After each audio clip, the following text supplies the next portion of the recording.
name is Jordan Savoy, and I will be covering intellectual property.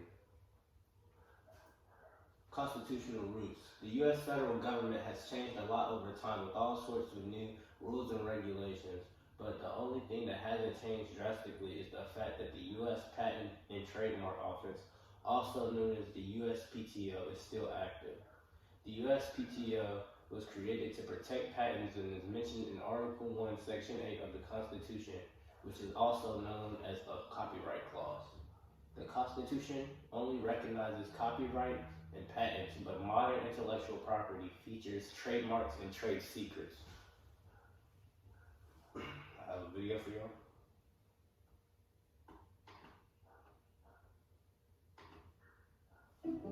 So you're a dreamer. Ideas come to you naturally, and you're wondering how to protect them. Well, first things first, you can't protect ideas themselves. You can only protect expressions of an idea. So, to receive copyright protection, your original idea would have to be in a fixed form, such as a book, photograph, or recorded song. The good news is that once you create an original work, you own the copyright. However, to better protect your work and prevent others from stealing it, you'll want to officially register it with the federal government. Trademarks, on the other hand, have more to do with business than creativity. The idea behind a trademark is to prevent confusion between the goods and services of one brand to those of another. Just by selling your products or services, you do have some rights. However, officially registering a business name, brand name, logo, or slogan with the federal government gives you additional rights, including nationwide protection of your mark. A registered trademark can also help you stop others from selling goods and services with similar trademarks. Patents are all about innovation. A utility patent protects the way something works, while a design patent protects the way something looks. In order to get a U.S. patent, you have to be the first one to apply for it. Being the first one to invent it doesn't count, but if you aren't quite ready, don't worry. Filing a provisional application saves your place in line for up to 1 year and gives you the right to label your invention patent pending. When you're ready to register your copyright or trademark or file a patent, that's where LegalZoom comes in. Simply fill out our online form, and we complete and file your application with the government, along with a copy of your work. Plus, independent attorneys are available in most states to answer your questions. LegalZoom, helping turn your dream into reality.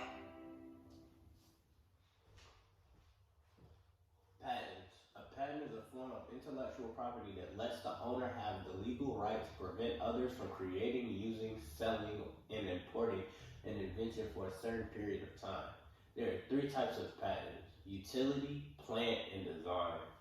Not all items are patentable. Ideas, laws of nature, and artistic works are not able to be done so, but artistic works can be copyright protected. Patent, the key terms for patents are compulsory licensing, a scheme used by countries to force pharmaceutical drug licensing in light of a medical emergency. Business method patents, patents granted for a way of doing business. One-click patents, a patent granted to Amazon.com that allows customers to use one mouse click to purchase items on the internet. Patent infringement, violation of a patent holder's right. An example of a patent would be the iPhones, because the iPhones, every year before they're created, they have to create a patent, so the ideas couldn't possibly be stolen by another company. Trade secrets. A trade secret is anything of value a company takes responsible steps to protect from disclosure. Could last forever if the owner decides to keep it a secret, or it could be uncovered if somebody uses legal action. Unlike patent, trademarks, and copyrights, there is no broad federal law protecting these trade secrets. So if you were to just accidentally let somebody find out about your little secret, it's nothing you can do about it. It can't be protected. Examples of trade secrets could be process, formula, pattern, program, device, method, technique, or compilation. And the key term for trade secret is misappropriation, appropriating wrongly or without justification. And I secret sauce for the Big Mac is an example of a trade secret because it's undercover, like not known. All these patties, pickles, changing the pickles, no. Pickles, cheese, Lettuce and onion, sesame, seed bun. I think they're describing a bit. To all these patties, special sauce, lettuce, cheese, pickles, onions, on a sesame seed bun. Say that again. To all these patties, special sauce, lettuce, cheese, pickles, onions, on a sesame seed bun. Who else besides special sauce, lettuce, cheese, onion, pickles, onions on it? McDonald's Big Mac, the big sandwich with great big taste that everybody's talking about. Sesame seed bun, and we forgot the onion. Yes, it did. Yes, it did say onion. It said onion. All right. To all these patties, special sauce, lettuce, cheese, pickles, onions, on a sesame seed bun. Bun. McDonald's Big Mac, the great big sandwich with a great big taste. Lettuce, pickles, Cheese, and It's never break today at McDonald's, where your dollar gets a break every day. Trademarks. A trademark is any logo, mark, sound, or other identifying characteristic that signifies the unique origin of particular goods or services. The Lanham Act is a federal law that protects trademarks that was established in 1946.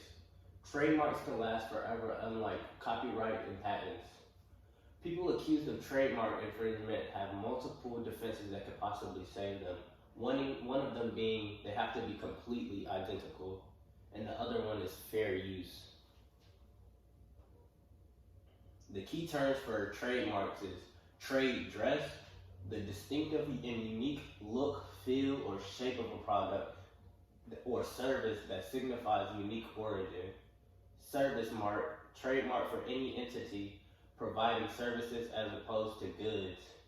Certification mark, a trademark representing a good or service meeting minimum standards established by the owner of the certification mark. Collective mark, a trademark representing membership in a group as established by owner of the collective mark. Dilution, the use of a famous trademark in a manner intended or designed to cause tarnishment of the mark. Fair use, the right of the public under circumstances laid out in copyright and trademark law to use protected intellectual property without permission. Trademarks, the examples is all these logos are trademarked, and so nobody can use like the McDonald's logo, the Burger King logo, the KFC logo. Nobody can use those, or they could get a lawsuit. Copyright, the exclusive legal right given to the originator or the assignee to print, publish, perform, film, or record literary, artistic, or musical material, and to authorize others to do the same. Work must be original and fixed in a durable medium to be copyrighted. Copyright protection lasts 70 years of the death of the last surviving author. So if there was one author, it would be 70 years after their death. But if it was like multiple authors, then the last author, it would be 70 years after theirs. But for companies, it's 95 years from the date of publication or 120 years from the date of creation, and it's whichever one comes first. Copyright infringement occurs when someone uses copyrighted work without permission or violates the terms of copyright license. Copyright infringement also occurs when you assist someone in violating a copyright or create a device that assists in violation of a copyright. So if you help somebody do copyright, then you can copyright infringement, then you can get in trouble for it too. Copyright in its key terms: end user license agreement, a contract between a copyright holder and user, typically used in software license. General public license, also known as the GPL, a widely used free software license. Creative Commons, a non-profit organization dedicated to the free distribution of creative content and publisher of several standard copyright licenses. First sale, a doctrine used which the first user of a piece of copyrighted work can do whatever he or she pleases to do with it, including resell the work. digital rights management, also known as the DRM, a scheme to restrict the ability of an end user to copyright or modify digital media. Digital Millennium Copyright Act, also known as the DMCA, a federal law outlawing any attempt to circumvent a copy protection device or scheme. And I have an example of copyright.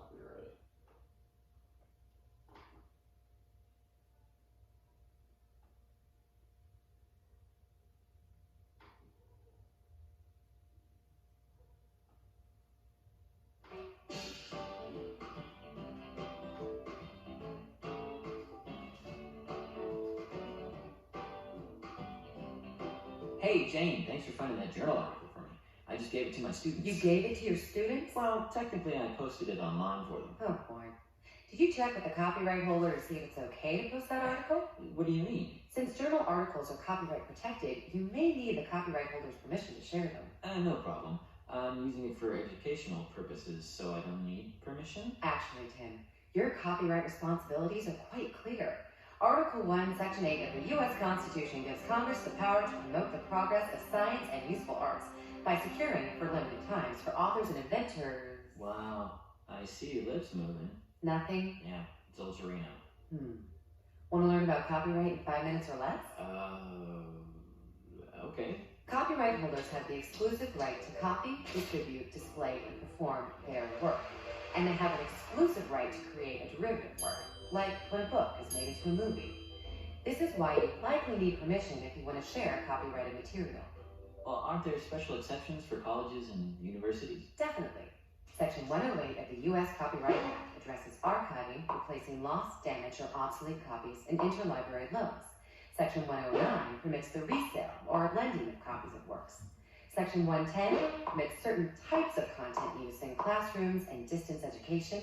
And of course, Section 107 is all about fair use. Doesn't fair use give us the right to share content without getting permission or paying royalties to the copyright holder? It depends. Even if it's for educational purposes, no particular use automatically qualifies as fair use. You need to consider 4 factors detailed by the U.S. Copyright Act.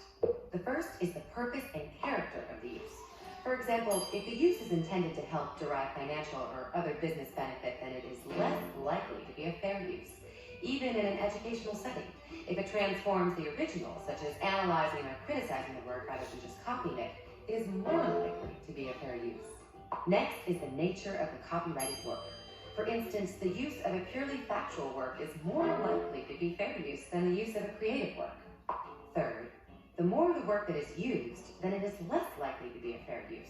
Even a small portion may be too much if what is used is that part of the work. And finally, you need to consider the effect of the use on the market or the potential market. If your use might result in economic loss to the copyright holder, then it is less likely to be a fair use. No single factor is enough. You have to weigh all 4 in order to determine if the use is really fair use. Wow, I didn't know that. Many people confuse the physical ownership of a book or a DVD with owning the copyright to that work. The first sale doctrine permits lending, reselling, and disposing of the copy you own, but it does not give you the right to copy or reproduce the material, publicly display it, perform it, or exercise any of the copyright holder's other exclusive rights. Attribution is another area of confusion. People think that if they just cite their source, they're good to go, but attribution is not a substitute for copyright permission. And just because you found it in the book or on the internet doesn't mean a work is copyright free. Don't be confused. The public domain only comprises those works that are either no longer protected by copyright or never were. I don't worry about getting permission. When I post reading materials on our course management system, they're password protected, so access is limited to my students. Smart move, John. But password protecting materials does not replace the need for getting copyright permission. We have a responsibility to respect the rights of copyright holders no matter how we share their work. So when you say copyrighted work, what do you mean? Copyright protection applies to all types of content, whether it's in print, electronic, online, or any other format. These materials are typically protected for 70 years after the author's death. There are circumstances that may extend the term to 95 years from publication, or 120 years from creation, whichever is shorter. But not everything is protected by copyright. Ideas, facts, and data are not. Logos and taglines aren't either, although they may be protected by trademark law. Anything created by the U.S. government is not covered by copyright law, nor are works for which the copyright has expired. For my classes, I mostly use content from books and journal articles I wrote, so that whole copyright thing doesn't really apply to me. Who would I pay royalties to? Myself? Are you sure you're the copyright holder? While some authors do retain the rights to their own works, many actually sign over those rights to their publishers. Depending on your contract, you may still need to get permission and even pay royalties to the publisher for the use of that work. Most people don't want to violate copyright law. They just aren't conscious of how the law affects everyday use of material. Sure, but who's really going to know if we illegally share content? Does it really matter? Oh, it matters. It's the law. Violating copyright law can put you and the entire institution at financial risk if a copyright holder decides to sue us. But maybe the most important reason is that it's the right thing to do. Many people on this campus, including yourself, are content creators. We expect people to respect our intellectual property rights. Shouldn't we respect theirs?